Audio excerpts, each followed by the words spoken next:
Kain na po tayo, mga amigas, amigos. Ito bagong saing. Ayan, mainit-init pa. Tapos meron tayong ulam na. Ito po, sisig. Tignan nyo yung sisig nila, oh. Malalaki. Oh. Sisig na masarap.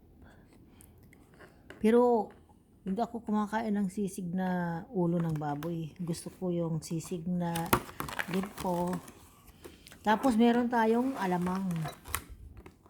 Ayan o. Alamang, baboy. Ayan, galing din yata yan sa ulo ng baboy. Kaya ang kinakain ko lang dyan yung mga balat-balat.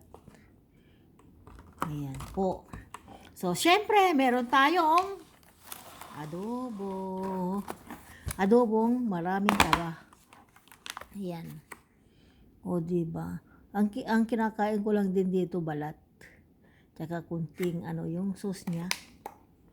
Masarap kasi. Tapos, ito naman, meron tayong pansit. Tinikman ko na yung kanilang pansit. Masarap naman. Ayan, oh.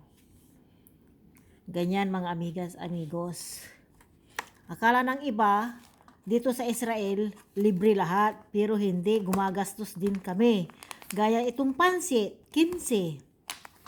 Gaya nitong sisig, 25. Oh, 25. Tapos ito namang adobo, 25. 50 na. Tapos itong alamang, 25, 75. Oh, magkano na? Di 90 na, di ba? 90. Yan. May umaabot ng 1,500 pesos yan. Ayan. Tapos may money. Eksakto, 100. 1,004. Bumili din ako ng money. Ayan. Ipapakita ko sa inyo yung money.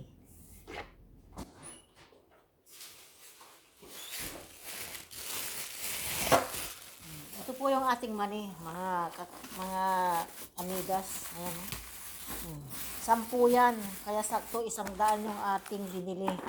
Sa Pilipinas, 1,400. Ano na yan? Piso.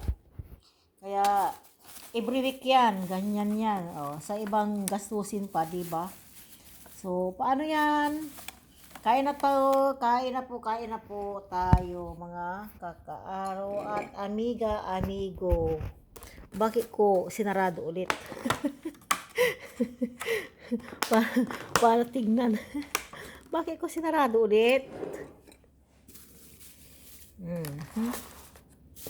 Diba, mga amigas? Ayan. Sa tuwing Friday, hindi na ako nagluluto. Bihira na po. Pero pag mayroon akong bisita, ayun, magluluto po. So, ayan na po. Kain na po tayo, mga preenie. Ayan po, ang sarap ng kanilang Bye-bye. Have a good day. God bless us all. Thank you for your support. Bye.